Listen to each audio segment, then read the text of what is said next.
Muy bien, esto parece un artista de... A ver, pues nada, espero que durante la pausa hayáis podido reflexionar y consolidar los argumentos dados en esta mesa sobre el tema del envejecimiento de la población. Y ahora cambiamos de tema, que es pues siempre relacionado, y hablaremos de fecundidad. Y lo hemos titulado la sesión de Cal que neixin infants a cada instant, que es un recuerdo a una canción de Lluís Llach, que dice Cal que neixin flors, no sé, cada instant.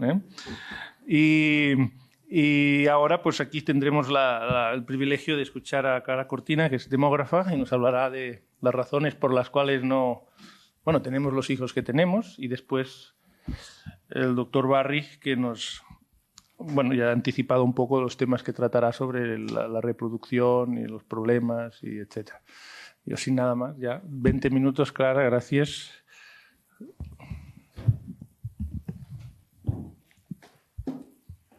Vale. Buenas tardes. Para mí es un placer y un honor estar en esta mesa con colegas que conozco y que hacía tiempo que no veía, y con personas que no conocía y de las que estoy aprendiendo y aprenderé mucho. Entonces, precisamente porque esta es una presentación que hago en una mesa y no en un podio o lo que sea, trataré que sea una presentación que vaya repartiendo juego a los compañeros, ¿no? Por una parte, ya veo que como dos han hablado, ya me han preparado el terreno, y entonces yo voy a seguir la rueda y voy a ir preparando el terreno de los demás y voy a ir lanzando un poco, ¿no? Porque creo que todos los temas, como es lógico, están muy conectados, y creo que las sesiones, a diferencia de lo que ocurre a veces, no son el compendio de distintos temas que ponemos juntos por conveniencia, sino que realmente están intrínsecamente relacionados, ¿no? En concreto, ¿qué voy a hacer? Pues voy a tratar de resumir, para los que quizá no tienen los datos tan claros, cuáles son las características de la fecundidad en España, ¿no? Estos niveles tan bajos, ¿no?, que a todos nos suenan, exactamente cuáles son estas características, desde cuándo, etcétera. Luego voy a tratar de explicar cuáles son los factores que pueden explicar esta baja fecundidad y las diferencias del caso español con el entorno europeo, las implicaciones que tiene la fecundidad, la baja fecundidad, y por último algunas sugerencias sobre si se puede o no se puede, desde un punto de vista de la política pública, cambiar las condiciones para que los niveles de fecundidad cambien, ¿no? O no, o si realmente no está en nuestras manos, ¿no? Entonces, empezando por la caracterización, pues sí, en España tenemos menos hijos que en muchos de los países de Europa, tenemos muy pocos hijos y llevamos muchos años teniendo estos pocos hijos. Por lo tanto, si es un motivo de preocupación, en todo caso no es de alarma o de emergencia nacional, porque llevamos 30 años teniendo menos de 1,5 hijos por mujer, por lo tanto, y la sociedad no ha perecido en estos últimos 30 años. Es una tendencia sostenida, durante un periodo muy extrema, porque entre el 93 y el 2003 tuvimos menos de 1,3, lo que era un récord internacional, y lo tuvimos durante 10 años, y eso nos colocó en el ranking de uno de los primeros países que recibieron la etiqueta de país de muy baja fecundidad, no solo de baja, sino de muy baja fecundidad, y eso, obviamente generaba una preocupación.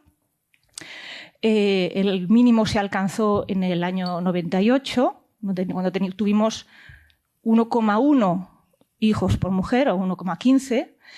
Estos son datos anuales. Nosotros los demógrafos solemos utilizar el número medio de hijos por mujer que ha tenido una generación de mujeres cuando completa su vida reproductiva, ¿no? Y tradicionalmente veíamos que la fecundidad de las generaciones era mejor que la de estos datos transversales, y eso nos tranquilizaba. Esto ya no es así, ¿no? Porque ahora mismo la descendencia final de las mujeres nacidas en el 74, que es prácticamente las más recientes para las que podemos calcular esto, porque ya han cumplido los 45 años, pues es de 1,3, ¿no? O sea que definitiva, que tenemos muy pocos hijos y que los tenemos muy tarde, ¿no? Que esa es la otra característica, es un régimen de fecundidad tardío en el que se ha pospuesto la llegada del primer hijo y de los sucesivos. La edad media al primer hijo el año 2020 era de 31 años para las mujeres y la edad media a la maternidad de 32. Y un 6% de las madres tenían su primer hijo después de los 40, ¿no? Que también es, bueno, remarcable. Última característica, tenemos pocos hijos, los tenemos tarde y hay un porcentaje importante de mujeres que no tienen hijos, ¿no? Es decir, este promedio de 1,3 se explica porque hay un 25% de las mujeres de las generaciones más recientes que no habrán tenido hijos, ¿no? Que serán, como denominamos, infecundas, que no infértiles, ¿no? Luego el doctor aclarará la diferencia, ¿no? Porque no haber tenido hijos no quiere decir que no se hubieran podido tener desde un punto de vista médico-biológico, sino que no se han tenido por las razones que sean. Como Julio nos ha advertido, esto ya era así en el pasado, ¿no? Ya había habido niveles muy elevados de infecundidad históricos, pero en comparación con los años 70, 80, 90, esto pues es una novedad. ¿Por qué tenemos pocos hijos? ¿Por qué hay muchas mujeres que no los tienen? ¿Por qué los tenemos tan tarde? Bueno, fundamentalmente Julio ya lo ha explicado, porque las opciones y lo que implica tener hijos y los costes de tener hijos, pues se han transformado, ¿no? Entonces lo que supone tener un hijo, especialmente para la mujer que se ha incorporado al mercado de trabajo, que se ha formado, que tiene otras aspiraciones, que tiene un coste de oportunidad, en definitiva, ¿no? Cuando se dedica a la formación de familia en relación a la trayectoria laboral, pues ha transformado el sentido de las opciones reproductivas, el sentido de formar familia, el momento en el que es considerado oportuno tener hijos o no tenerlos. Y en definitiva se han transformado las opciones y las preferencias y las aspiraciones de los hombres y mujeres en cuanto a la formación de familia, ¿no? Y por lo tanto no queremos tener 6 hijos, ni 7, ni 8, no lo necesitamos, ¿no? Como sociedad ni como individuos, porque además queremos hacer otras cosas y nos podemos permitir hacer otras cosas y queremos cuidar muy bien a nuestros hijos y queremos dedicarles el máximo de nuestro tiempo y nuestros recursos, ¿no? Sin embargo, sí queremos tener hijos, ¿no? Y ahí es donde está, y como decía un poco Alicia antes, cuando les preguntamos, y como decía Maite, ¿no? Cuando le preguntamos a la gente cómo quiere vivir cuando sea mayor, ¿no? Cuando le preguntamos a la gente si quiere tener hijos, nos dice que sí, y de promedio nos dice en España recientemente que quiere tener 2, ¿no? Las personas que quieren tener hijos quieren tener de promedio 2. Luego no los están teniendo, luego no toda la caída de la fecundidad se explica solo por un cambio, ¿no? En lo que cómo la gente valora el hecho de tener hijos y los costes asociados a esto y la inversión que supone, sino que hay algo más, ¿no? Por lo tanto, han cambiado las opciones relacionadas a la reproducción o a la crianza, pero lógicamente también hay una serie de obstáculos, ¿no? O de oportunidades, dificultades, que explican por qué no alcanzamos este número 2, no el necesario para garantizar la reproducción de las poblaciones, sino el que la gente expresa querer tener, ¿no? Esta familia ideal de 2 hijos, pues no alcanzamos, ¿no? Y entonces hay obstáculos que dificultan el tener el número de hijos que queremos tener, ¿no?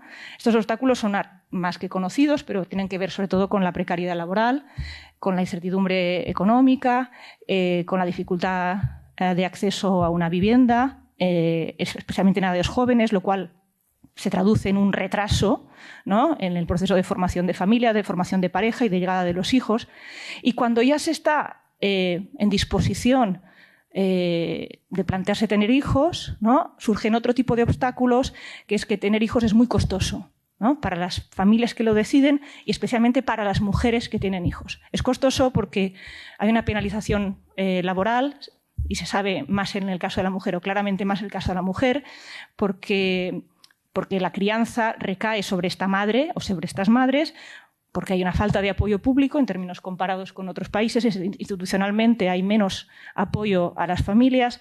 La cobertura, por ejemplo, de guarderías o de cuidado de escuelas, centros de cuidado infantil pública es menor, y porque el reparto de las responsabilidades de crianza en el ámbito doméstico sigue siendo desigual y digamos, el coste recae sobre la mujer. Y esto explicaría, o digamos, los especialistas alegan que esto explicaría no tanto el que hayamos postergado la fecundidad, sino que una vez tenemos el primero nos cueste más tener el segundo, ¿no? Porque la progresión a un segundo hijo, una vez dimensionados los costes, ¿no?, derivados de haber tenido los hijos, pues hacen que, bueno, que sea más difícil embarcarse pues, una segunda vez. Y en definitiva todos estos obstáculos lo que hacen es impedir que el retraso inicial, que sería un retraso más asociado a no queremos tener los hijos pronto, porque antes tenemos que formarnos, estabilizarnos profesionalmente, conseguir la entrada de una hipoteca, etcétera, etcétera, son lo que dificultan que luego podamos recuperar el tiempo perdido, ¿no? Porque una vez ya estamos en condiciones, sigue teniendo un coste muy elevado para las familias el tener estos hijos que desearían tener. Bueno, este sería un poco un diagnóstico. Yo sé que será discutido por compañeros en la mesa, pero bueno, yo tenía que exponerlo. Por lo tanto, ¿cuál es la conclusión? La conclusión es que un nivel de baja fecundidad o de muy baja fecundidad como el que tenemos en España implica es la traducción de una frustración de proyectos reproductivos o de aspiraciones reproductivas, ¿no?, que no están siendo satisfechas. Esta es una consecuencia, una implicación primera de este régimen de baja fecundidad, ¿no?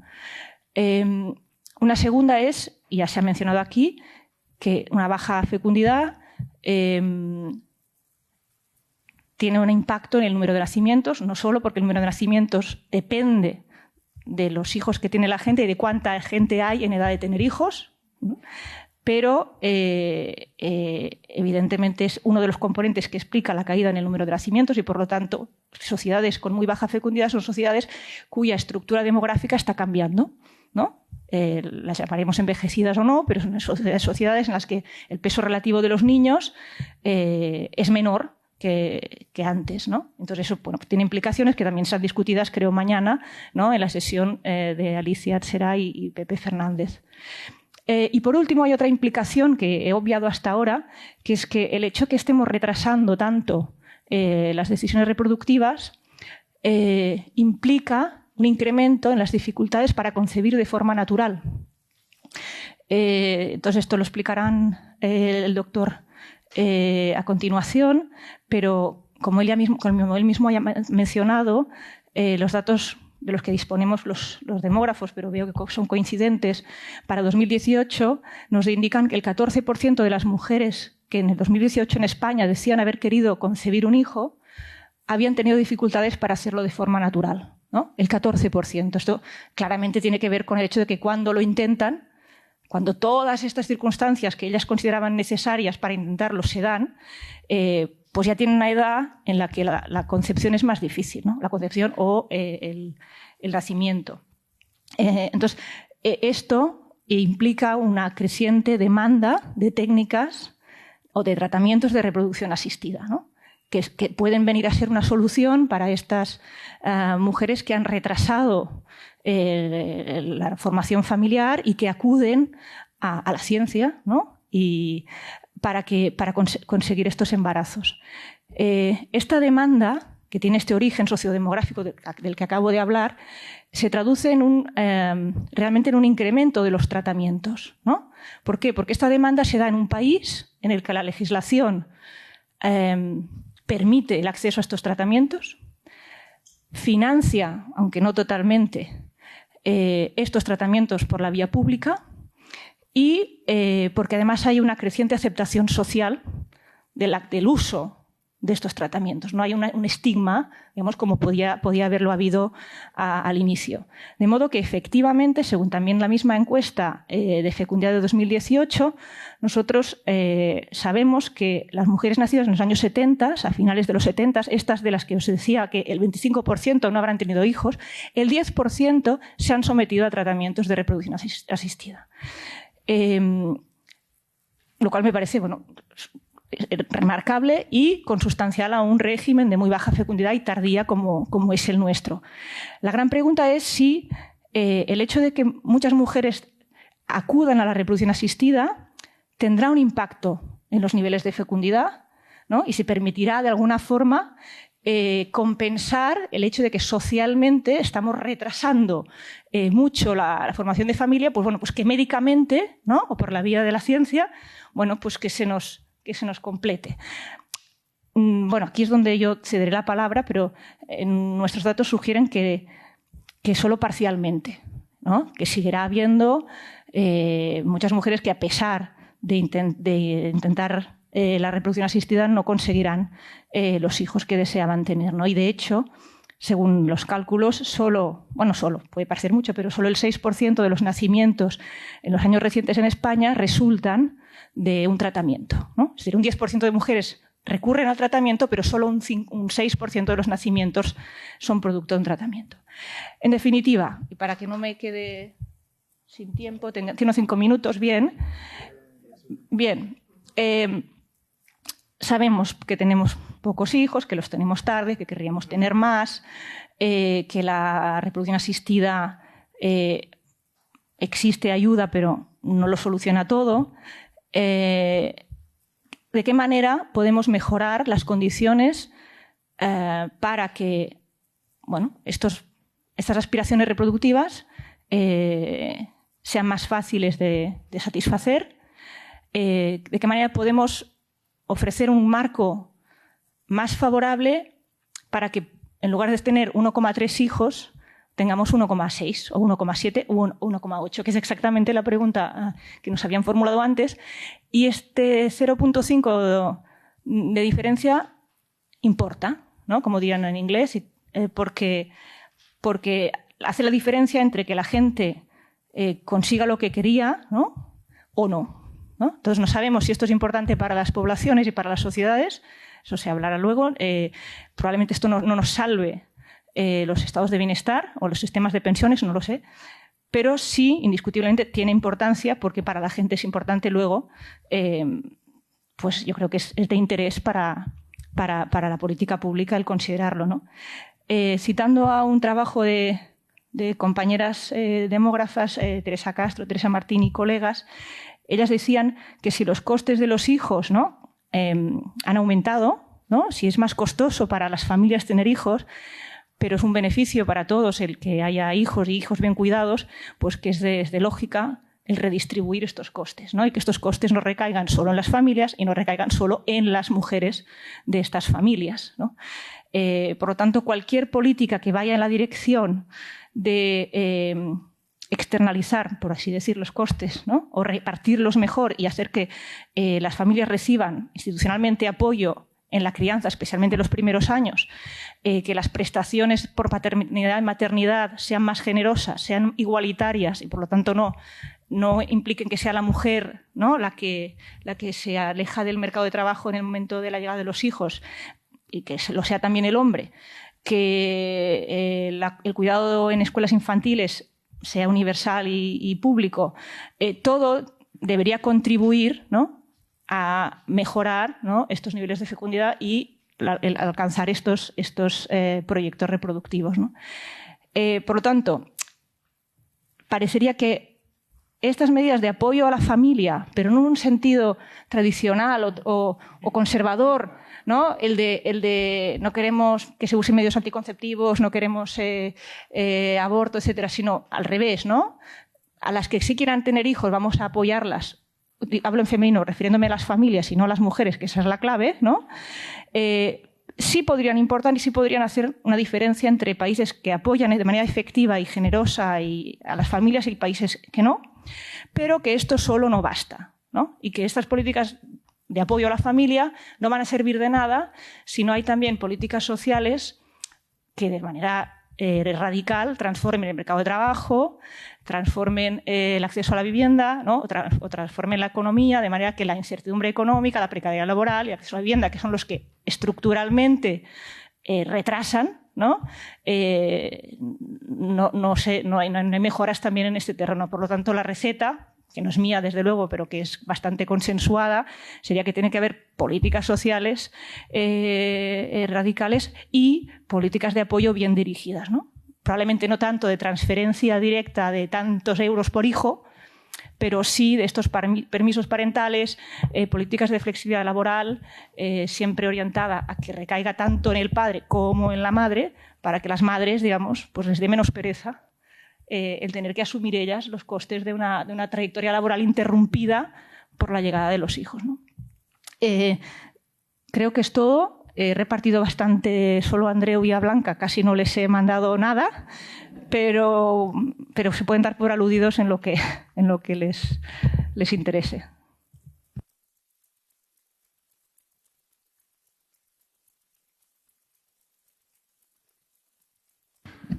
Y ahora,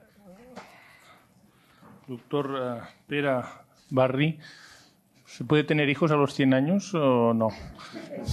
¿A los 100 años se podrá tener hijos o no? ¿Sí? Bueno. Vamos a ponernos en una tendencia tecnicista, ¿por qué no? Puede una mujer haber congelado sus óvulos a sus 30 años, el hombre haberlos congelado un poco más tarde y a los 100 años tener un útero artificial, con lo cual no hay que recurrir a subrogación uterina, pero un útero artificial que está a la vuelta de la esquina, porque en el modelo animal, en Boston hay un grupo de investigación pediátrica que en modelo de oveja ha conseguido alargar 8 semanas fuera del útero la vida de un feto de una oveja, es decir, que en 5 o 10 años esto será una realidad, ¿no? Dejando aparte esta provocación a la que me invita Albert, yo quería daros las gracias a Josep y Albert por organizar estas 2 jornadas y esta mesa y por el privilegio que para mí representa participar en ellas y compartir y aprender de todos los compañeros de la misma. Y voy a hacerlo, como le he dicho antes a Julio, desde mi perspectiva de médico y de persona que ha dedicado su carrera profesional a la medicina de la reproducción, que es un tema que conocemos bien, y lo voy a hacer fundamentalmente en mi presentación desde la perspectiva médico-biológica, porque las tendencias sociales cambian, pero la biología no cambia, ¿no? Entonces, yo me centraré en el aspecto médico-biológico y haré alguna aproximación a aspectos más epidemiológicos, demográficos, al final de mi presentación y os diré pues, cómo cosas que sonaban provocativas hace 20 años, hoy en día no estamos tan lejos de ellas, ¿no? Primer concepto que yo quería transmitir. Los humanos somos la especie dentro del reino animal que peor nos reproducimos. Y eso es algo que la gente no lo entiende. La gente piensa, pareja joven, sin patología, relaciones sexuales, sin anticoncepción, 100% de embarazo. Y eso no es así. El rendimiento reproductivo que los humanos tenemos por mes, o llamémosle la fecundidad mensual, es de un 20% como máximo. Y eso es algo que cuando se les explica a las parejas estériles, cuando se plantea un tratamiento de inseminación o de fecundación in vitro, se le dice que la expectativa de embarazo que esperamos obtener con la técnica en cuestión va a ser, pues, en su caso, en función de sus circunstancias y de su edad, de un 40%, dice, qué poco, ¿no? Pero no sabe que el patrón de referencia no es 100%, sino que es un 20%. Y este concepto es muy importante que la sociedad lo conozca para situarnos en un contexto de eficiencia de las técnicas que se aplican. Y eso sabemos que en el mundo hay datos de la Organización Mundial de la Salud, que hay alrededor de 80 millones de parejas que deseando tener hijos, y aquí es otro concepto, las parejas que son involuntariamente estériles, y a las que hay que dar atención. O sea, 80 millones de parejas y ya no digo que habrá países del mundo en que no hay registros, o sea que es una estimación probablemente a la baja, ¿no? Ante esta situación, evidentemente las técnicas de reproducción asistida son una solución parcial, no total, como Clara decía, y hoy en día, yo había preparado unas tablas, pero vamos a dejarlo porque hablando seguiremos el hilo de la conversación. Las técnicas de reproducción asistida, en este momento, después de 40 años, hay más de 10 millones de niños nacidos en el mundo gracias a técnicas de reproducción asistida. Y efectivamente, en el mundo occidental, entre un 5 y un 6% de los niños que nacen en nuestros hospitales han sido concebidos gracias a técnicas de reproducción asistida. Y lo que hace 40 años la gente se escondía de que estaba sometiéndose a tratamientos de fertilidad, hoy en día lo vive con toda naturalidad. Y eso es bueno. O sea, primera cosa, el rendimiento reproductivo nuestro es pobre. O sea, nos reproducimos mal. Segunda cosa importante, nos reproducimos tarde. Y ahí sabemos que hay un concepto que está por encima de las corrientes sociales, por encima del paso del tiempo, que es el envejecimiento reproductivo que afecta a la mujer, pero también al hombre. En el hombre se asocia potencia a fertilidad, y no es así, porque la fertilidad también declina, pero evidentemente el declinar es mucho más acentuado en la mujer. Y este declinar, esta pérdida reproductiva, empieza no ya al llegar a la menopausia, sino que empieza mucho antes. Y empieza en la segunda mitad de los 30, alrededor de los 37, 38 años, sabemos, y está descrito, un concepto que es el inicio de la transición perimenopáusica. Es decir, cuando la mujer empieza a bajar de forma muy marcada su fertilidad. Por dos motivos. Produce menos óvulos, porque su reserva de óvulos se va agotando, y estos óvulos son cromosómicamente anormales en un porcentaje creciente a partir de los 37-38 años. Eso hace que la tasa de aborto espontáneo que tiene una mujer por encima de 40 años es superior a un 50%. La propia naturaleza ejerce un control seleccionando aquellos embriones que han implantado pero que no iban a ser normales y que interrumpe este embarazo. Así todo, hay algunos que van adelante y nacen niños con cromosomopatías, ¿no? Entonces, nos reproducimos mal, nos reproducimos tarde y, evidentemente, hay que ayudar a estas parejas. Pero en el tarde podemos hacer poco, porque el concepto muy simple que a veces tienen parejas o mujeres jóvenes, no, ahora no es el momento para que yo tenga un hijo, por situación no tengo pareja o tengo una situación profesional compleja, no tengo una situación, un bienestar económico que me lo permita, ya lo buscaré a los 40 años. Y si me cuesta, ya acudiré a reproducción asistida. De ahí hay que decir una información muy clara. La reproducción asistida a los 40 años va igual de mal que la reproducción natural. O sea, la reproducción asistida no compensa lo que el tiempo ha deteriorado. Y entonces ahí lo que hace falta es mucha información para que las personas, los hombres, mujeres y la sociedad y los gestores sanitarios especialmente den atención a este requerimiento. Y además nos encontramos, como habéis dicho, tenemos ya en población general, no en población, este 15% de población que tiene problemas reproductivos, sino en población general, nos reproducimos tarde y la edad media de las españolas para tener el primer hijo es 32 años. Imaginaros, estamos ya muy cerca de los 36, 37 y no nos reproducimos mal, tenemos pocos hijos. Entonces, hay una gráfica que yo os enseño aquí que es muy ilustrativa, donde hay datos de Europa en el que veréis cómo se relaciona el número de hijos por mujer, aquí, con la edad a la que tienen el primer hijo. Bueno, si queréis verla aquí, vamos a ver si se puede ver. Un segundo.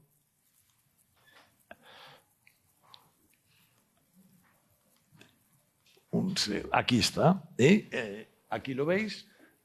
Tenemos la edad media de las mujeres a la que tienen el primer hijo y en abscisas el número de hijos por mujer. Lo ideal sería estar en el cuadrado superior izquierdo, muchos hijos y muy pronto. España, en el círculo rojo este que veis a la derecha, estamos en el peor cuadrado.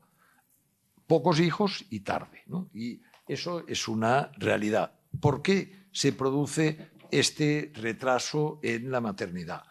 Pues hay cambios sociales, hay cambios en las unidades familiares, los jóvenes se unen y se casan menos, se emancipan menos y lo hacen más tarde, hay más divorcios, hay nuevos modelos de familia. Hoy en día es una realidad se plantean descendencia mujeres solas, parejas homosexuales masculinas y femeninas. Masculinas no les podemos dar solución en nuestro país, pero en países donde la subrogación está permitida es así.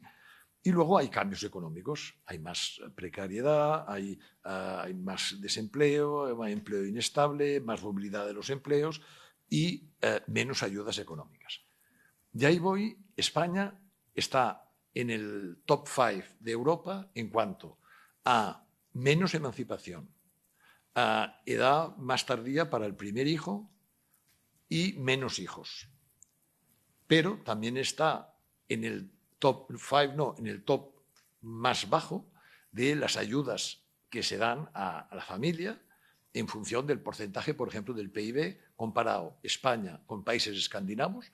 España destina la mitad de su PIB, del PIB que destinan los países escandinavos, del porcentaje del PIB que destinan a la protección de la familia. Y eso, si miramos la correlación entre... Y ahí yo creo que sí que hay una influencia, ¿no? Hay unas acciones directas que ayudan a que la natalidad o el número de hijos aumente. Y vemos cómo los países que en Europa más ayudas dan a la familia, países escandinavos, Irlanda, etcétera, tienen más hijos. Esa es una cuestión. Y luego en España tenemos otro aspecto, que es que hay una población joven que emigra por temas laborales o de estudios, etcétera. Y tenemos el porcentaje de ninis, de jóvenes que ni estudian ni trabajan, de los más altos de Europa.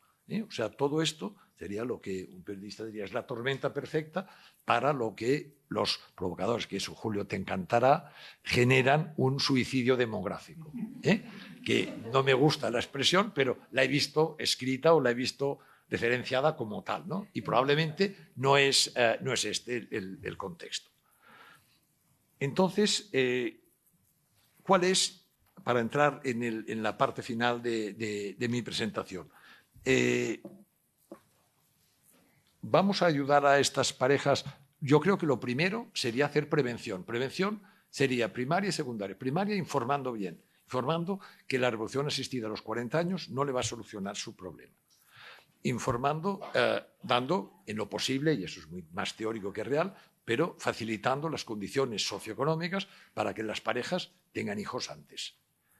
Que tengan un acceso, si tienen que ir a reproducción asistida, tengan un acceso a la sanidad pública adecuado, porque igual que tú has dicho, Maite, en la atención a la tercera edad, en reproducción asistida, el 80% de la actividad se lleva a cabo en el sector privado en nuestro país y las listas de espera en el sector público son largas y eso habría que mirarlo, y ofreciendo otro tipo de prevención que es informando sobre la posibilidad de preservación de fertilidad. Y eso sí que es una alternativa real y que tiene una repercusión real, ¿no? Es decir, una mujer que no va a poder plantearse un embarazo hasta sus 40 años, es mejor que congele sus óvulos a los 33, 34 y que estos óvulos, el estar congelados, la intemporalidad no les va a afectar del tiempo que estén congelados y que los va a poder utilizar si quiere, cuando ella quiera, si no ha conseguido un embarazo de forma natural. Porque, fijaros, y esto es otra tabla que yo os quería enseñar, que es muy evidente, que es de lo mal que va la reproducción asistida en edades avanzadas. Aquí vemos cómo el costo que tiene el tener un niño a través de técnicas de reproducción asistida en función de la tasa de gestación por ciclo. Sabemos que la tasa de gestación por ciclo, la tasa de niño vivo con sus propios óvulos en una mujer, por ejemplo, de 43 años, está entre un 1 y un 1,5%. Estaría aquí. El costo medio, en media, de datos, este es un estudio de Gadro Somigliana en Italia, sería de 500.000 euros. O sea, es un cálculo teórico, pero el número de ciclos de fecundación in vitro que tendría que hacer esta mujer de 43 años con sus propios óvulos para tener un niño vivo en casa estaría de media en este nivel. Es decir, y luego otra cosa, que es los efectos secundarios de la fecundación in vitro, como son los embarazos múltiples. Eso es una patología generada por nosotros, por los médicos, y que nosotros le levantamos la mano y lo advertimos a la Administración que presten atención a este fenómeno, que es controlable, que es limitable, que en Estados Unidos representó hace 7 años la atención a estos nacidos, y esta es una publicación del New England, una publicación relevante, 1.300 millones de euros en un año, la atención a los prematuros nacidos derivados de embarazos múltiples, ¿no?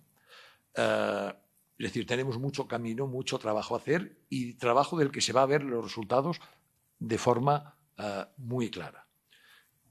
Y para acabar, dos mensajes. Uno, que es, por ejemplo, en los medios en Inglaterra decían los 40 de hoy son los nuevos 20. Es decir, no pasa nada, el mundo ha cambiado. Hoy en día la reproducción high-tech permite que una mujer de 40 años, desde el punto de vista reproductivo, se comporte como una mujer de 20 años. Y esto no es real, se está vendiendo algo que no es real. Aunque la mujer de 40 años luzca muy joven, esté muy en forma, se cuide, coma muy bien, tome muchas vitaminas, es igual. La biología es la biología, ¿no? Y acabo con algo que me llamó en su momento la atención, y que en este momento, que han pasado prácticamente 20 años, era un editorial de El Economist, que es una publicación muy equilibrada de mucho tiempo, que hablaba sobre genética. Y decía, la genética es el destino, y acababa diciendo, perfecto, y entonces decía, durante una cena en el año 2025, fijaros, esto está publicado abril 2001, 2025 está a la vuelta de la esquina. Su anfitriona le recomienda los tomates que reducen el colesterol. Estamos tomando alimentos que ya bajan el colesterol y lo anuncian y con toda la difusión. Su vecino gay le explica cómo le va a su clon, llamaré hijo o hermano, en el parvulario. Eso no es real, porque la clonación en humanos no funciona. Le cuentan el dinero que han pagado los Smith, que son otros vecinos, para que su próxima hija tenga los ojos azules y le apasione la música. Esto tampoco es real, porque estos riesgos, estos rasgos físicos son poligénicos, no van identificados a un gen determinado en que podamos incidir. Pero bueno, era provocador. Y lo que sí es real, dice, los titulares de noticias en la televisión comunican que la edad de jubilación se ha fijado a los 95 años. Hoy en día se está hablando de ir alargando la edad de jubilación. Y vuelvo donde estábamos con Maite, el transhumanismo, el poshumanismo de llevar la expectativa de vida a 150 años. Evidentemente, si vamos a vivir 150, vamos a trabajar hasta los 95. Esos son los puntos que yo quería aportar al debate, y simplemente deciros algo que Einstein decía en el 45, decía ya que vivimos una gran época con gran riqueza de medios y confusión de objetivos. A veces hoy en día yo tengo esta misma sensación. Técnicamente tenemos gran disponibilidad, y el potencial técnico que tenemos muy a mano, y cada vez va a ser mayor con todos los protocolos de inteligencia artificial, etcétera, pero a veces confundimos los objetivos. Y entonces eso, en medicina, lo que no podemos es ni caer en modas ni confundir los objetivos. Muchas gracias.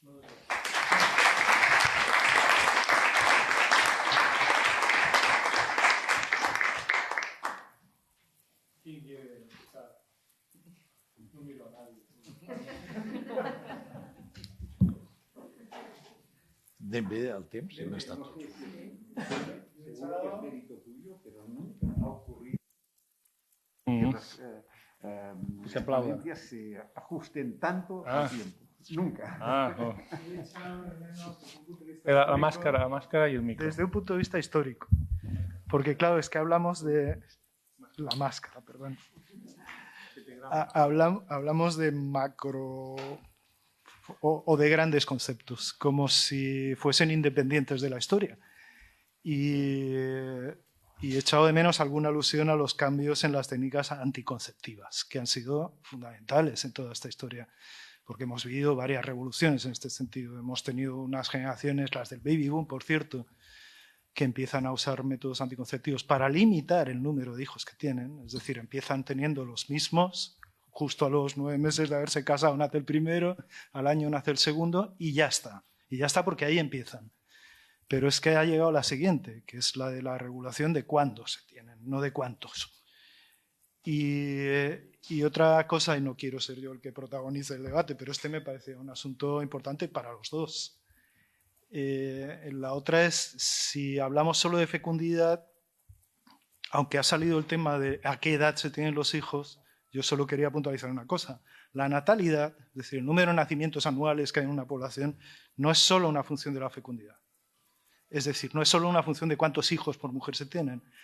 Ese otro factor, el a qué edad se tienen, también influye, y esto es algo que generalmente no se es consciente, ¿no? Parece que lo importante es si se tienen 1,4 o 5.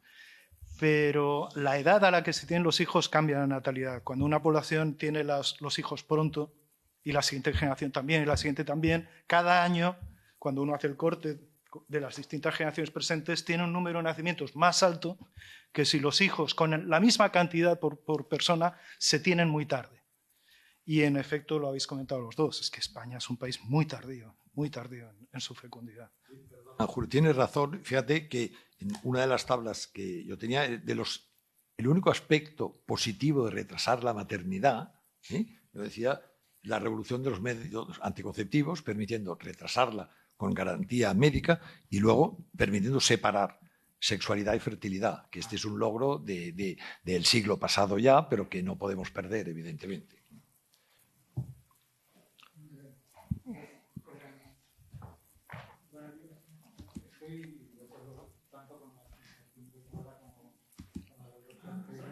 Mascareta y micro. Bueno, felicitaros y solo quería subrayar desde la óptica sistémica el tema de la juventud. Ha salido la edad, ha salido la juventud y luego por alusiones a las migraciones. Yo voy a decir algo. Pero vamos a ver. El correlato a la revolución reproductiva y al alargamiento de la longevidad es el alargamiento de la juventud. El tema es que se supone que esos años de vida puestos al final se podían invertir también socialmente, digo, en la misma persona, en inversión en capital humano, si queréis, en formación. El problema es la competencia entre la vida profesional y la vida familiar. Esa es una, es decir, porque ese tiempo es muy corto, es muy intenso y sobre todo eso va a caer sobre las mujeres, es decir, y ahí sí que hay una asimetría en los calendarios de hombres y mujeres. Ese es el problema. Eso traducido en políticas, para mí por lo menos, quiere decir que no voy a decir más, pero tan importante es la política de asentamiento de los jóvenes en el mercado de trabajo, es decir, acabar con la precarización, como la de conciliación de vida familiar y laboral, para las mujeres también, las jóvenes, ¿no? Más que políticas natalistas que promuevan el tener hijos, o políticas que empiecen solo para aquellos que ya son una familia constituida, ¿no? La segunda cuestión es, olvídese de las migraciones. Es decir, de las migraciones. Es decir, la migración de autóctonos al exterior no es un elemento perturbador de la fecundidad, por dos razones. Una, por el volumen, no son tantos. Segunda, por el calendario. Dicho de otra manera, se van a unas edades que si no se marcharan tampoco no tendrían hijos. Esa es la segunda. Y tercero, porque eso es una exigencia precisamente lo que estaba diciendo. Es una exigencia para los altamente cualificados de formación de capital humano. Es decir, tienen que circular para invertir en su capital humano. Y si queremos ser optimistas, eso lo que hace es incrementar las familias transnacionales con un poco de suerte, pero no sé si la fecundidad, las familias transnacionales sí. Y nada más, solo estas dos cosas. ¿Queréis reaccionar o Alicia vols contribuir? ¿No? ¿Me habías pedido la palabra? Sí. No. Bueno, muy interesantes las dos presentaciones y me ha gustado mucho cómo ha presentado Clara este tema. Es un tema en el que también he trabajado bastante intentando explicar por qué la fertilidad es tan baja en España, comparando con otros países. Es interesante, yo creo, hablar de este, lo que llamamos el gap, ¿no? la brecha de la diferencia entre lo que la gente quiere y lo que la gente tiene, ¿no? Sobre todo porque, un poco hablando, reaccionando a lo que decía Blanca antes, porque es tan diferente en el norte y en el sur, cuando en realidad cuando miramos las preferencias, al menos lo que la gente dice, que claro, es muy difícil medir preferencias, cuando a la gente le preguntan ¿cuántos hijos quieres tener? Hay muchas maneras de medirlo y utilizamos diferentes indicadores y ninguno es perfecto y además incluso muchas veces la gente ex post puede decir un número para incluso racionalizar su comportamiento. O sea que teniendo en cuenta las limitaciones que tenemos en medir, lo que observamos realmente es que hay un gap, ¿no? Hay una brecha. Entonces realmente las políticas natalistas, que como decía Julio, no funcionan, las del cheque bebé no funcionan. Esa no es la manera de abordar. Pero entonces, claro, el problema es cómo respondemos a esta brecha. Cuando uno mira en diferentes países hay dos modelos, hay dos mundos que ves que es una parte es socializar la familia a través del sector público, que quiere decir, bueno, como en los países nórdicos, 2/3 partes de las mujeres trabajan para el sector público. Y eso quiere decir no necesariamente unos tipos de trabajo, en todos los casos, de nivel alto en la escala laboral, o sea, es trabajo, pero no necesariamente más retribuido que el de los hombres, pero eso les garantiza una seguridad laboral y eso les permite esa capacidad de conciliar el trabajo y la familia. La otra parte es un modelo más anglosajón, completamente diferente, que es el que yo he observado, que es una certidumbre de que si sales puedes entrar en el mercado de trabajo. No es 0-1, no es que si sales ya no vuelves, que eso es lo que pasa en este país, ¿no? Entonces, esa es la situación. Yo creo que en este sentido lo que apuntaba Clara es verdad, es una cuestión más de cómo piensas sobre tener un hijo. No es un año que vas a tener ese cheque, es 18 y en estos países es 25 hasta cuando te lo sacas de casa, que es muy tarde, ¿no? Entonces, la parte de la reestructuración del mercado laboral es muy importante, ¿no? Una reacción que he tenido, bueno, y en esto comentar que un 15-20% de la gente que tiene unos 40-45 años ahora, en la nueva encuesta de fecundidad española, vemos que querían tener 2 y tienen 1, o sea que la brecha existe. Una pregunta y una reacción a la presentación del doctor Barry. Me ha asustado lo del útero artificial. He pensado en Matrix. En el principio de la película de Matrix, que están todos esos úteros artificiales y van saliendo los niños, ¿no? Llegará un momento que tengo un hijo que hace inteligencia artificial y digo, esas máquinas se van a poner a hacer esos Matrix y la verdad es que me asusta mucho porque uno piensa que un padre y una madre bueno, una familia es lo que un hijo necesita y no un útero artificial en el sentido Matrix, ¿no? Pero bueno, ese es donde vamos. No, era una broma. Es que he pensado en esa imagen, no sé si la recordáis, al principio de la película es eso que van saliendo, ¿no? Pero un poco girando alrededor de este tema, ¿no? A mí la idea de congelar, y eso lo comentábamos a la hora de comer, ¿no? Por una banda, yo creo que es bueno y es un recurso que se presenta con la tecnología actual, pero eso lleva a dos cosas que yo veo como problemáticas, ¿no? Es una solución y es lo que diríamos un seguro. La gente tiene ese seguro y lo puedes tener. Pero bueno, hay algunas empresas, ahora por ejemplo en Silicon Valley, lo comentaba a la hora de comer, que cuando tú vas como una mujer y vas a ser contratada con estos salarios, te dicen muy bien, pero te ofrecemos gratuitamente congelar tus óvulos. ¿Qué quiere decir eso? Te están indicando que pobre de ti que se te ocurra tener un hijo de aquí 2 o 3 años porque te vamos a pagar un pastón, pero bueno, es que nos vas a fastidiar si tienes un hijo. Entonces, ¿qué quiere decir eso? Eso tiene una implicación sobre la expectativa de cuál es la trayectoria laboral de la mujer, ¿no? Entonces, eso se soluciona cambiando cómo pensamos en la mujer trabajadora y cómo adaptamos el mercado laboral para la mujer, o si no, los estás llevando a esa solución que, bueno, no es fácil la solución, pero lo quiero poner sobre la mesa. Y la otra cosa también es la edad de crianza, ¿no? Biológicamente hemos cambiado hasta cierto punto. No hemos cambiado porque el reloj biológico no ha cambiado y seguimos siendo en un momento nuestros óvulos empiezan a envejecer. Gracias a la alimentación y el ejercicio, a los 40 quizá tenemos más ánimos de lo que teníamos a los 20, pero bueno, llega un momento que también ser una madre más mayor es más cansado que ser una madre más joven. Por otro lado, tienes más recursos económicos, entonces hay un poco la balanza. Una cosa es la energía física y la otra es el recurso económico que aporta. Entonces, mi pregunta más abierta es, ¿hay una edad mejor o peor para criar hijos, ¿no? Y eso va un poco ligado a esto de los óvulos. Gracias, Alicia. Yo, primero, la referencia a la ectogénesis, que como concepto ya existía y que hoy en día la tecnología en el modelo animal parece que se está desarrollando. Evidentemente que esto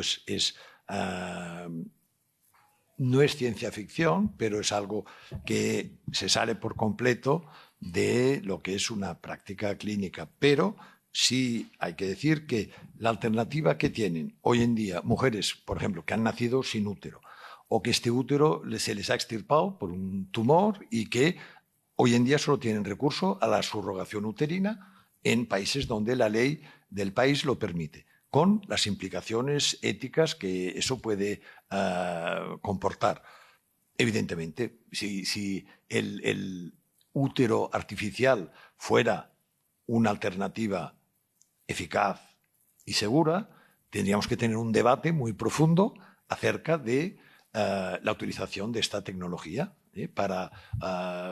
Hoy en día los neonatólogos sacan adelante niños nacidos con 24 o 25 semanas. Nosotros en el laboratorio cultivamos embriones sin ninguna dificultad hasta los 15 días podría llevarse al límite, ¿no? Bueno, pues nos iremos encontrando porque la tecnología mejorará, ¿no? Pero, vuelvo a repetir, ese sería un escenario, Alicia, evidentemente, de excepcionalidad, ¿no? En cuanto al segundo punto de cuál es la mejor edad para criar, evidentemente, ahí sí que yo creo que la edad pesa menos. ¿Por qué? Porque hoy en día una mujer de 40 años no es lo mismo que una mujer de 40 años en el inicio del siglo pasado. Está mucho más en forma, se cuida más.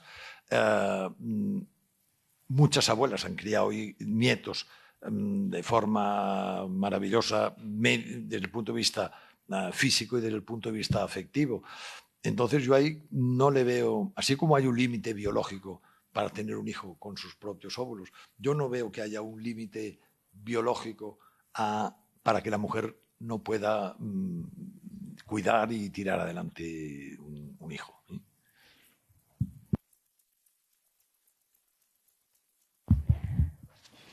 No, yo solo querría, bueno, un poco en complemento a lo que, o quizá he sido yo misma la que he sugerido, pero querría insistir en que cuando hablamos de fecundidad no deberíamos pensar solo en mujeres, es decir, o en madres, ¿no? O en futuras madres, que indiscutiblemente son las que van a gestar, bueno, y por eso hablábamos de reproducción asistida, o las que tienen dificultades para concebir.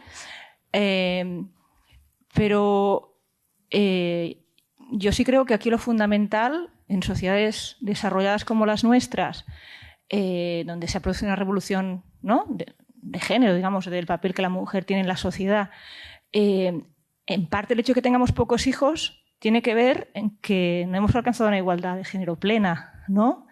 Con lo cual, o empezamos a entender que los hijos los tienen ellos tanto como los tienen ellas, o a lo mejor no saldremos del atolladero, ¿no?, de la muy, muy baja fecundidad, ¿no? Entonces, hasta que la mujer no perciba que el coste que lo tendrá en su trayectoria laboral es equivalente o parecido al que tendrá su compañero, y eso efectivamente, bueno, hay modelos distintos, ¿no?, de avanzar hacia aquí, ¿no? Pues yo creo que lo tenemos mal. Y desde luego el modelo escandinavo, tú bien lo has dicho, en realidad igualitario tampoco lo es, porque lo que hace es ofrecerle estabilidad y flexibilidad a la mujer dentro de la familia, no a los dos, ¿no? O en todo caso sabiendo que quien la juega esa carta de flexibilidad y estabilidad es ella, no él. como pasa aquí con los permisos, ¿no? Es decir, aquí siempre el riesgo está en que hemos querido mejorar los niveles de fecundidad por la vía de ofrecerle protección a la mujer, ¿no? Permitirle que se ausente del mercado de trabajo mientras tiene la baja, luego con excedencias posteriores, etcétera. Pero eso no sé ni si funciona o casi creo puede ser contraproducente, ¿no? Entonces, yo creo que el objetivo, que bueno, todo el mundo coincide, ¿no? Pero yo cada vez lo veo más claro, es que hasta que no sea muy mayoritario el modelo de corresponsabilidad, yo creo que la fecundidad seguirá siendo baja. O por lo menos en mujeres que tengan aspiraciones profesionales, que son la inmensa mayoría en nuestro país, ¿no? Aspiraciones o necesidades de estar en el mercado de trabajo de forma continuada y con objetivos, igual que ellos, vaya, no sé. Clara, y reforzando lo que tú dices en cuanto a la importancia de la edad también en el hombre, que probablemente no repercute tanto en la fecundidad, es decir, el poder de fecundación de los espermatozoides de un hombre de 80 años pues se mantiene, pero sí en la calidad reproductiva. Es decir, hay cada vez más publicaciones que asocian a mayores trastornos de espectro autista y de trastornos mentales tipo esquizofrenia en niños nacidos de padres de edad avanzada. Y cuando digo avanzada es por encima de los 50 años. Entonces, esto es algo que no se puede obviar y que evidentemente hacen falta estudios enormes que puedan validar y demostrar que esta pequeña alarma que se enciende, pues ver si realmente no hay motivo contrastado de preocupación o si realmente sí la hay, ¿no? Y entonces ahí el peso de la edad afectaría no solo a la mujer sino al hombre. Sí. No, muchas gracias por las dos presentaciones muy ambiciosas y muy interesantes en lo que tratan de cubrir. Yo, por añadir un poco de ruido, no sé si de ruido a la conversación, pero en la línea de lo que decía Clara sobre el papel de las parejas a la hora de diseñar estas estrategias reproductivas, creo, a lo mejor me equivoco, vosotros sabéis más, pero creo haber leído algunos trabajos de Libertad González, una economista aquí de la Pompeu, mostrando, por ejemplo, cómo la extensión de los permisos de paternidad hace que las familias decidan tener menos hijos y, en parte, es porque los hombres perciben que tener un hijo es un coñazo en casa. Bueno, estoy ridiculizándolo un poco, ¿no? Pero es esta interpretación, ¿no? Y esto, en cierto sentido, iría en la contra de lo que... O sea, en la misma lógica de la corresponsabilidad, pero a través de un canal diferente, que es los hombres ahora perciben que la paternidad responsable tiene unas consecuencias para su vida diferentes de las que ellos pensaban. Y esto quiero vincularlo también a una reflexión que siempre me ha provocado cómo medís los demógrafos y los sociólogos y los economistas el número deseado de hijos, ¿no? Que en abstracto no sé muy bien qué quiere decir cuando a mí me preguntan ¿cuánto es el número de hijos que usted quiere tener? Porque pues depende, como decíamos antes, depende de las condiciones, ¿no? Y también hay un grado de deshabilidad social en decir, pues, ¿cuántos libros al año quiero leer? Yo diría muchos más de los que leo. Y eso es porque hay obstáculos, porque el Estado no me financia el tiempo para leer lo que yo quiero leer, o porque yo a lo mejor digo que quiero leer 20, pero luego al final me gusta más estar viendo Twitter en el metro. Entonces, estoy ridiculizando otra vez, pero para visualizar esto de que cómo tratamos esta información de que en el fondo la decisión de tener un hijo es una decisión, por supuesto, siempre condicionada, nunca es en abstracto, siempre va a estar condicionada pues a las consecuencias que eso tenga en mi carrera laboral, en mi vida en pareja, en mi trayectoria vital, y cómo eso lo incorporamos en los cálculos que hacemos. Y sobre esto, volviendo, estoy tocando varios palos, pero una cosa que también me gustaría señalar es la posición comparada de España en estas políticas, también un poco creo que los trabajos como de Alicia y como vuestros, que habéis mostrado, por ejemplo, el mercado laboral, que es particularmente precarizante en las edades jóvenes y esto crea unos obstáculos, este 1-0 que decía Alicia antes, yo creo que es muy evidente. Pero me parece que se pone demasiado... Pero por otro lado, también yo, analizando comparativamente políticas en torno a, digamos, la conciliación y la corresponsabilidad, yo a España no la veo tan mal como otras países. En términos, por ejemplo, de cuántos niños tenemos en guarderías o en escuelas de... Pues no estamos tan mal. A partir de los 3 años, todos los niños, el 99% de los niños están y esto no pasa en todos los países. Y es gratis. Y de 0 a 3, ahí, vamos, no sé las cifras, pero un 50% creo de los niños están y en otros países no están en 0. O sea, no estamos tan mal. En términos de permisos de paternidad, pues tenemos permisos de paternidad equitativos de 16 semanas, que no todos los países tienen permisos de paternidad. Hace muy poco, sí. Pero bueno, mi punto es que en términos de... Es verdad que gastamos poco en políticas familiares, pero mi sensación, esto lo digo como... Es muy atrevido, alguien que no conoce tanto como vosotros. Mi sensación es que el canal del mercado de trabajo es mucho más poderoso que el canal de políticas que ayuden digamos, a subvencionar, por así decirlo, a corresponsabilizar al Estado de la crianza de los niños. Esta es mi impresión de la lectura de...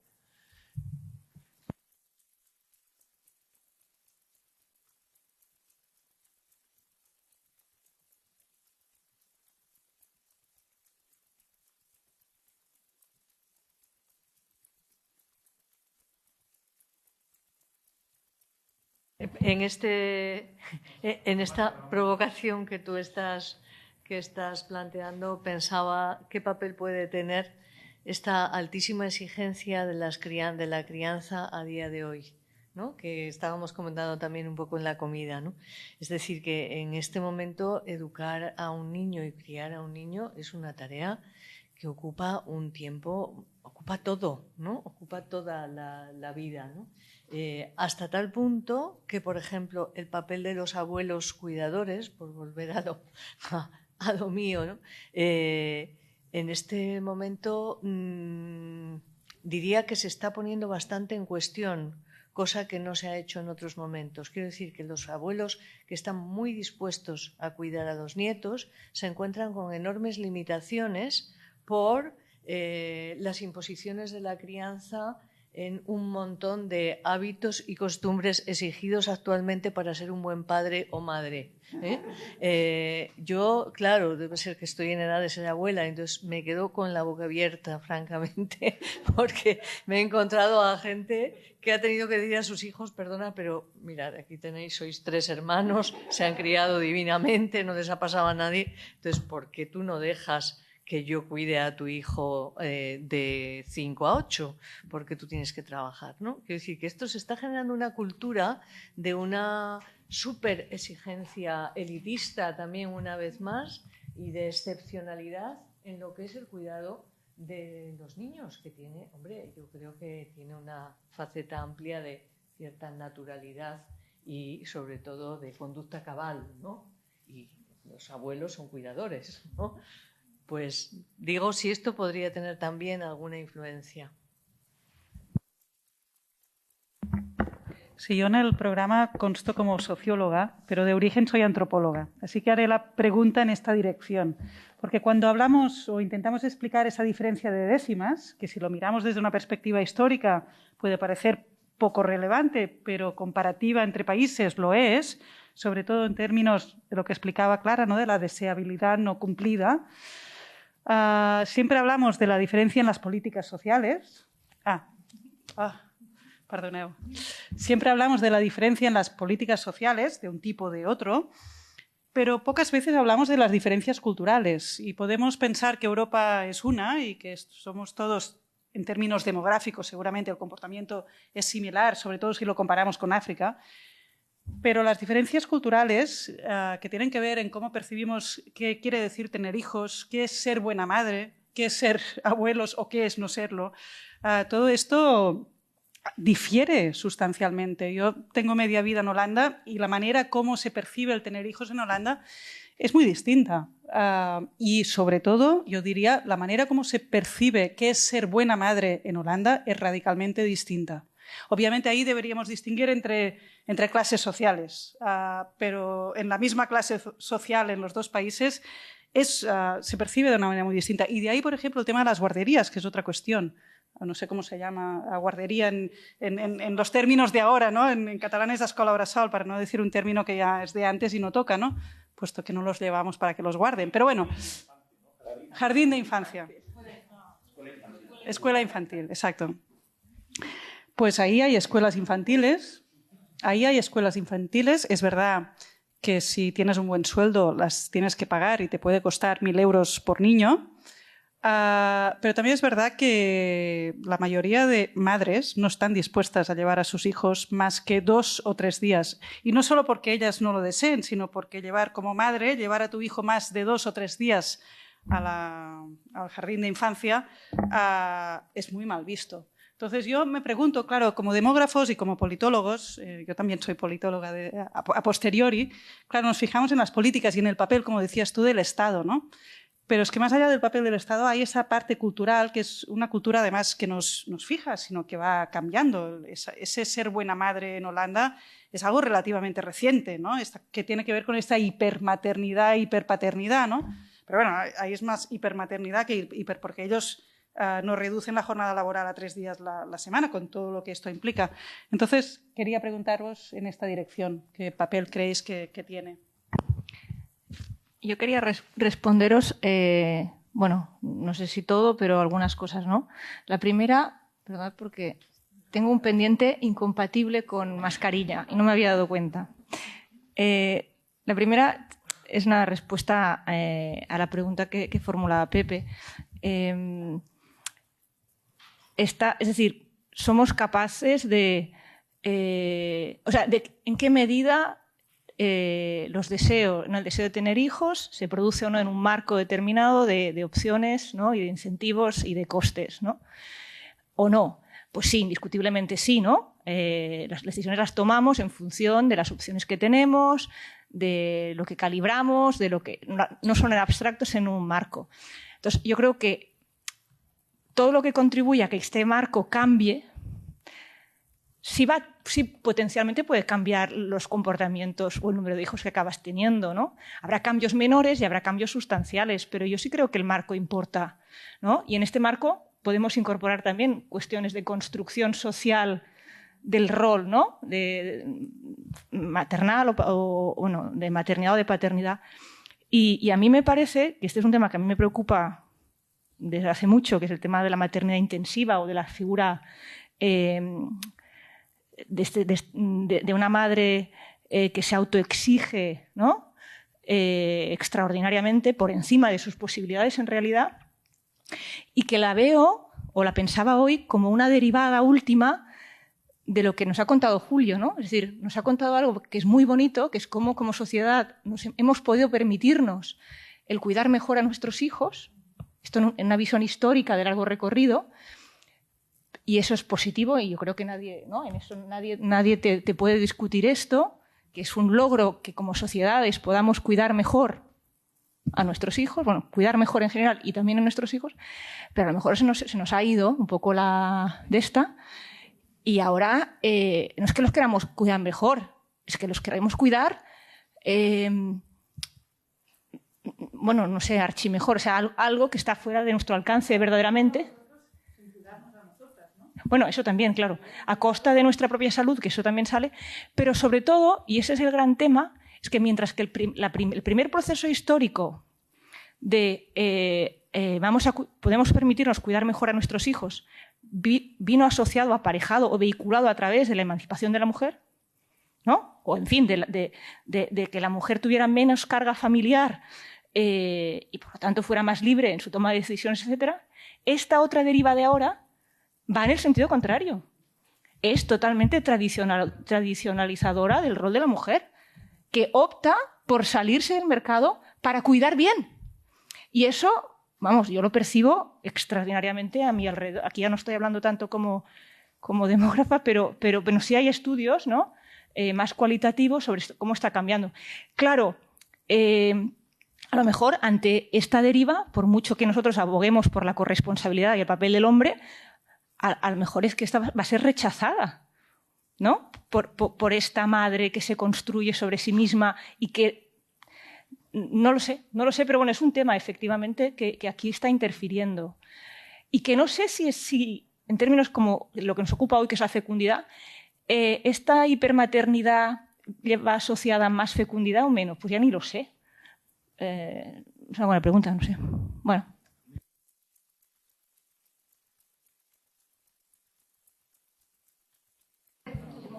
No, Clara, pero yo estoy de acuerdo contigo, pero todo cambio no siempre es malo.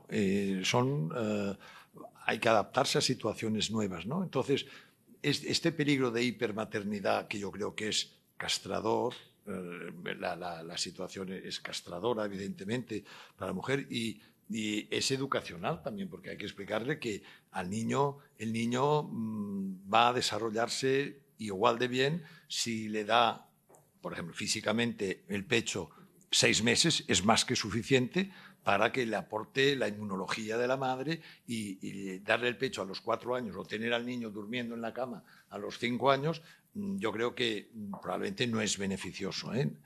Pero en cuanto al tema de esta hipermaternidad o de este rol protector de maternidad de la mujer extendido en el tiempo, hay países, como discutíamos al mediodía, como Alemania, en que una paciente alemana me decía, no, es que nosotros de los 30 a los 40 tenemos hijos. Trabajamos desde los 25 a los 30 y a los 40 nos reincorporamos al trabajo hasta los 65 años. Pero este periodo de nuestra vida lo destinamos a tener y criar nuestros hijos con tranquilidad. No sé si esto es más teórico que real, pero es bastante real. Es bastante real en países como Alemania. Bueno, en Alemania, solo por aclarar, durante muchos años, bueno, ahora menos, ¿no? Parece ser la tendencia, pero fue uno de los países con mayor porcentaje de mujeres trabajando a tiempo parcial. Es decir, no era tanto que todas pudieran salirse durante 10 años, pero sí reducían de forma muy considerable las horas de trabajo durante esta década. Reducir la jornada a la mitad quiere decir también cambiar tu trayectoria laboral, ¿no? Porque obviamente esto te penaliza, ¿no? Inevitablemente. Y a Pepe, solo un comentario. Un profesor mío decía que el embarazo es una enfermedad de 9 meses, una convalecencia de toda la vida. O sea que la atención al hijo es para toda la vida, evidentemente.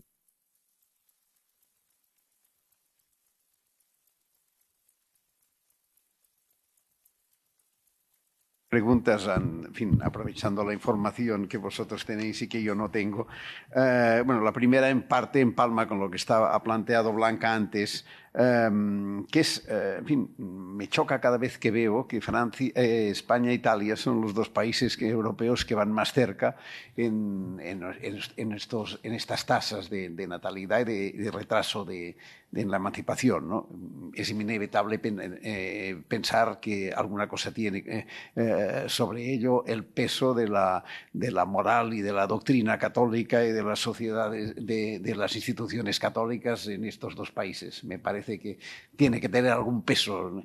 Pero al mismo tiempo me gustaría saber, porque por lo que he oído, incluso alguna vez me comentaste tú, estas tasas están también en algunos países asiáticos, del tipo de Corea del Sur y bueno, China era más impositiva, ¿no? Pero y de Japón, ¿no? La comparación es interesante, ofrece y esta sería la primera pregunta, ¿no? La segunda era sobre esta cuestión que a mí me parece claro de lo que se quiere y lo que se tiene, que parece que es el elemento central. ¿Cuántos hijos querrías y cuántos vas a tener? Claro, aquí hay esta paradoja, ¿no? Cuando las mujeres estaban mucho más obligadas, es decir, no tenían opción, era moralmente inaceptable que no pudiesen tener hijos y se las señalaba o se daba por hecho que no podían, o se las consideraba como unas susceptibles de toda sospecha, pues probablemente tenían los que ahora dirían que querían tener pero no tienen. Y entonces en aquel momento seguramente que no los querían tener, los tenían por imposición, ¿no? Bueno, aquí hay una paradoja que me parece interesante, ¿no? Y la tercera cuestión es más, cuando has dicho una cosa, que los humanos somos la especie que peor nos reproducimos, ¿hay que atribuirlo fundamentalmente a la dimensión cultural, a la capacidad, o es que tenemos defecto de origen biológico, digamos? Biológicamente somos distintos. De entrada, tenemos una reproducción monofetal. O sea, normalmente tenemos solo un hijo y en un 1% de los casos podemos tener un gemelar, ¿no? Pero no más. Y otras especies se reproducen de forma polifetal, ¿no? Y los perros pues, tienen 6, 7 y tal, ¿no? Pero luego, biológicamente, nuestro rendimiento en cuanto a la tasa de fecundación de los humanos es de un 60%, no es del 100%. Y no conocemos, en los veterinarios a veces hacemos estudios comparados y no hay tasas de esterilidad como en los humanos es de un 15%, en el modelo animal es impensable, o sea, no, son muy pocos, o sea que seguro que biológicamente somos distintos. Hay ovulaciones múltiples en muchas especies animales y luego el proceso, no obstante, el proceso de envejecimiento es el mismo, o sea, en un modelo animal que en el humano. Pero biológicamente nuestro rendimiento es peor. O sea, que no es un tema cultural ni un tema de la mente que vaya asociado a un peor rendimiento reproductivo. Es que biológicamente nos reproducimos peor. Perdón, culturalmente también, porque el potencial de hijos que puede tener una mujer, si no hay freno, si estás... En su momento hubo un proyecto norteamericano que estudió la transición de la fecundidad en Europa y para obtener un punto de referencia utilizaron la fecundidad de una secta parecida a los Amish, los uteritas, que tenían 12 hijos por mujer de promedio. Entonces, entre eso y lo que es habitual, obviamente hay una diferencia, eso lo se explica porque hay control.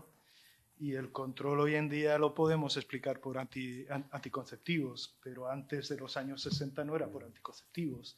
Había regulación, obviamente, no se tenían todos los hijos que Dios te quería enviar.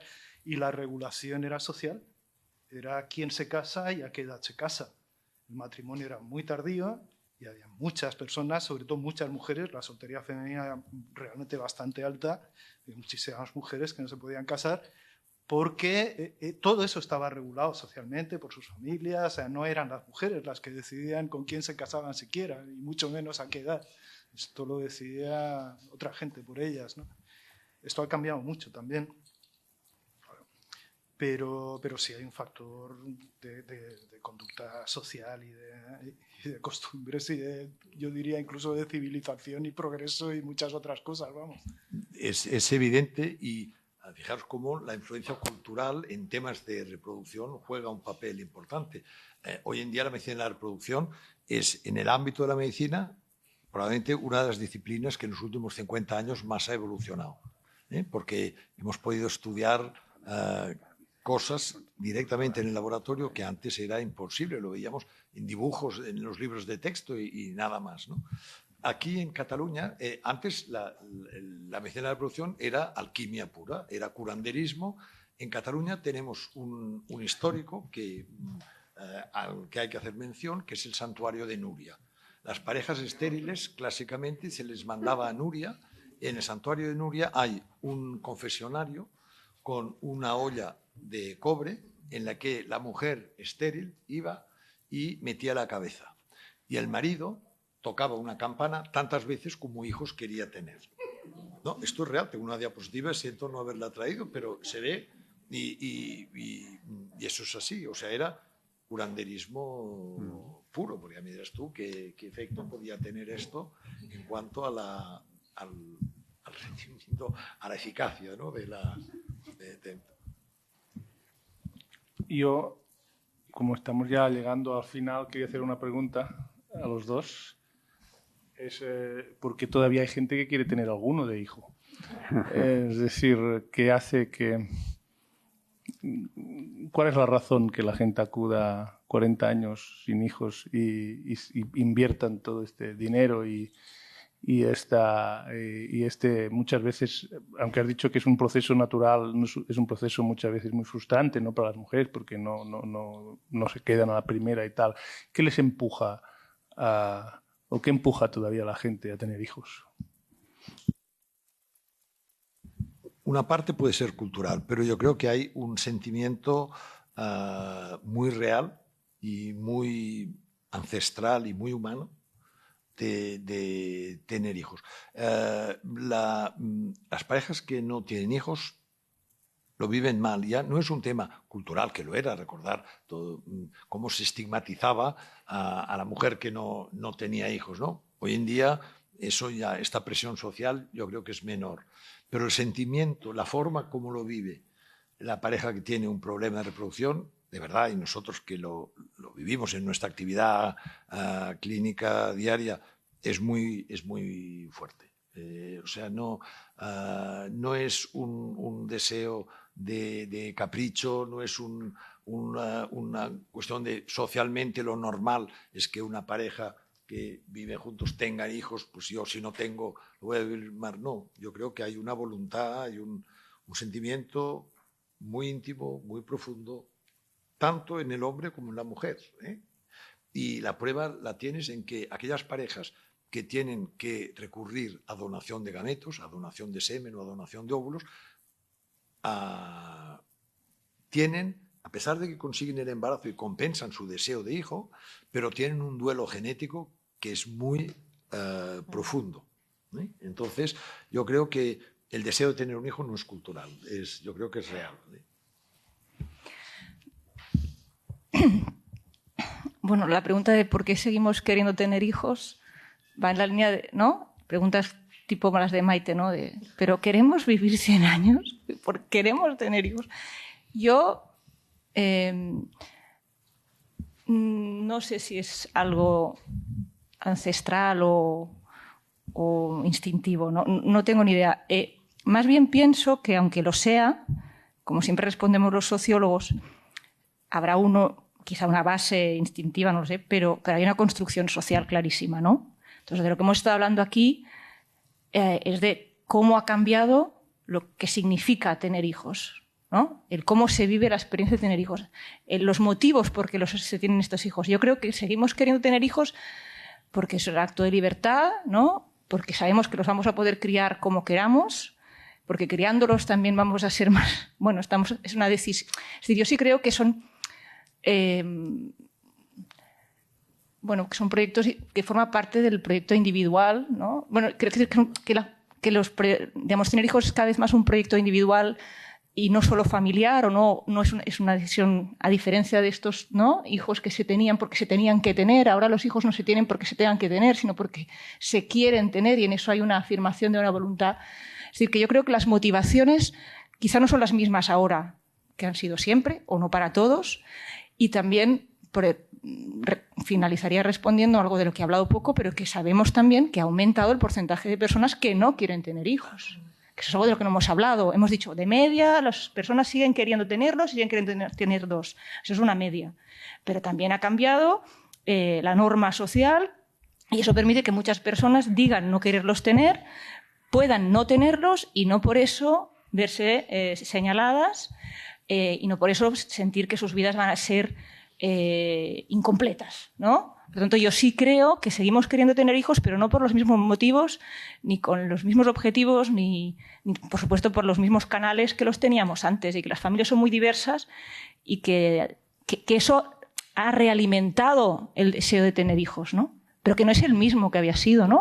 A lo mejor sí, a lo mejor estoy siendo demasiado socióloga, pero... Tienes toda la razón, Clara, y en Estados Unidos hubo y hay un movimiento, que es el movimiento DINK, Dual Income No Kids, de que parejas dicen, oye, no queremos tener hijos, vamos a vivir juntos, vamos a compartir nuestros ingresos y vamos a vivir bien y vamos a viajar y a vivir con muy buena calidad de vida, y son voluntariamente estériles. Pero estas parejas no me preocupan, es una decisión personal y lo han asumido, han tomado una decisión de vida y lo viven bien. En algún momento yo creo que les queda algún resquicio de duda si hubieran querido tener o no. Lo que me preocupa es lo mal que vive la pareja que, queriendo tener hijos, no los tiene. ¿Entiendes? O sea, son dos escenarios totalmente distintos. Yo tengo mi explicación, pero primero... No, es comentario directamente a esto, pero puedo hablar de... No, un comentario a esta realidad del éxito reproductivo del humano. Me pregunto cómo está relacionado esto con la incapacidad del humano por muchos años de ser independiente, ¿no? Cuando uno ve nacer a según qué animalitos salen, se ponen de pie y salieron. Y claro, hay una necesidad de que durante mucho tiempo se tiene que cuidar y alimentar hasta que el ser humano es independiente. Y eso creo que biológicamente puede compensar el hecho de que, bueno, se está protegiendo al nacido, ¿no? Bueno, eso es una... Y luego un comentario sobre la parte del este de Asia. Es una buena observación. Y realmente, en esos momentos cuando Clara hablaba de cuando España e Italia fueron a la cola y bueno, los primeros que estaban a 1,1, pues teníamos al mismo tiempo compañeros como Singapur, Taiwán y luego poco a poco China, ¿no? Y China ahora en realidad lo que tiene es un poco al revés, la política que se han dado cuenta que tienen... la fertilidad, el número de hijos ha bajado mucho porque se movió a 1, pero entonces las preferencias de la gente se han movido a 1 y ahora es muy difícil. Están haciendo unas políticas que les permiten tener 3 ya y de momento las preferencias van muy poco a poco. Tengo una estudiante que ha hecho una tesis ahora que en uno de los artículos demuestra que marginalmente algunos empiezan, pero bueno, muy por debajo. ¿Qué pasa en el este asiático? Pues un poco es el punto exagerado de estos problemas de la mujer en el mercado laboral, ¿no? El nacimiento en el este asiático pasa por el matrimonio. Esa es la primera cosa. Entonces, ¿cuáles son las políticas natalistas que están haciendo en el este asiático? Que la gente se case y no lo consiguen. Las mujeres están supereducadas y es una cosa que no hemos hablado. La media de la mujer hoy en día es más educada que el hombre. Entonces, nos encontramos con unos problemas de lo que llamamos assortative mating, o que la gente se tiene que casar abajo, cuando normalmente el hombre, esto de que tiene que casarse con una mujer más educada, es complicado. Las normas tienen que cambiar. Y las mujeres que se han educado en el este asiático tampoco tienen ganas de aguantar a un marido que va a tener unos horarios laborales muy tardes, que cuando se casen tendrán que aguantar a tener que estar en casa. Y en Japón, por ejemplo, los maridos después de trabajar se van a beber y vuelven a las 10 de la noche y ellas tendrán que hacer todo esto. Esto es una parte. Y luego la otra que va ligada con la intensidad y los recursos puestos en hijos, esta idea de competencia, ¿no? El hijo tiene que ser perfecto y en el este asiático es el extremo. O sea, yo lo veo en el mundo de Manhattan, o sea, y algunas de estas mujeres que tienen la maternidad intensa, muchas empezaron estos movimientos en mujeres muy educadas en Manhattan. Para mí eso es el vanguard de eso, ¿no? Pero en realidad es, bueno, una parte que al final estos niños en el este asiático tienen que competir por entrar en la mejor guardería, porque entonces entrarán en la mejor escuela, que entrarán en la mejor universidad y solamente allí llegarán a estar en una empresa de las grandes del Nikkei o del... Entonces eso también es lo que genera, pero sí, el hecho de que pasa por el matrimonio y las mujeres están más educadas y no tienen ganas de pasar por las normas sociales. Ya. Ha habido, Alicia, un cambio cultural en los últimos 30 años. Hemos pasado de que las parejas pedían ayuda para tener un hijo, luego pidieron para tener un hijo sano, quisieron decir, a ver qué pruebas puedo hacer yo para asegurarme que no voy a tener un niño con una cromosopatía. Y luego ya se ha llegado a la deriva de querer un hijo perfecto, es decir, del sexo que la pareja quiera y pensando que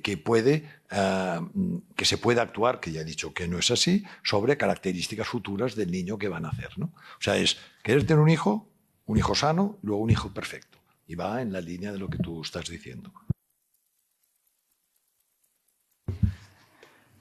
No, es que estoy observando cómo pasamos del éxito reproductivo, entendido como posibilidad de tener hijos cuando uno tiene problemas de fertilidad, y es el problema de siempre, de la polisemia en los términos. En demografía el éxito reproductivo es que con pocos hijos tengamos poblaciones así voluminosas. Es decir, el éxito reproductivo es que tengamos un hijo, pero que viva 100 años, en vez de tener 4 hijos, de los cuales solo uno va a vivir 25 porque los otros habrán muerto antes. Eso es el éxito reproductivo y hemos tenido un éxito reproductivo sin precedentes en apenas un siglo. Y solo un último apunte. Ya sé que es abrir la lata ahora cuando ya no hay tiempo. Mañana hay una segunda. Es que estamos hablando de tener hijos y en ningún momento han salido los afectos, ni el amor, ni el cariño por ninguna parte. Y yo creo que una de las motivaciones por las que hoy en día se tienen hijos es afectiva. Y esto es un cambio histórico, porque venimos de un pasado en que el afecto jugaba muy poco en todo esto. Y ese es uno de los motivos por los que no tenemos 5, 6, 7 hijos. Sobre todo es uno de los motivos porque las mujeres no están dispuestas a tener ese tamaño de hijos, porque no van a poder estar por ellos ni darles el cariño que quieren. Y esto es un factor muy difícil de medir. No tenemos fuentes para saber cuál es la intensidad de los cariños, ni cómo se quieren, ni si son cariños buenos o malos, que no los hay de los buenos únicamente, ¿no? Pero creo que es fundamental. O sea, que estás de acuerdo conmigo. En muchas cosas. En que no tenemos hijos por los mismos motivos, ¿no? Claro. No, yo eso lo tengo claro. Lo tengo claro. Bueno, pues con este mensaje al amor y a... No, yo quería decir lo de los afectos, que es lo que le he dicho a él. O sea, que estáis de acuerdo. Albert, y la exigencia, los dos. Pero no lo voy a admitir en público. La exigencia social hoy es mucho menor. Es decir, hoy en día la mujer o la pareja que se plantea un hijo no siente una gran presión, una externa. Hoy en día es mucho más respetuoso el entorno. Pero la exigencia de crianza es mucho mayor. Pero la interna es... Bueno, muchas gracias a todas y a todos. Mañana a las 5 aquí, los que queráis repetir y no os hayáis cansado de nuestros comentarios, nos vemos aquí. Gracias.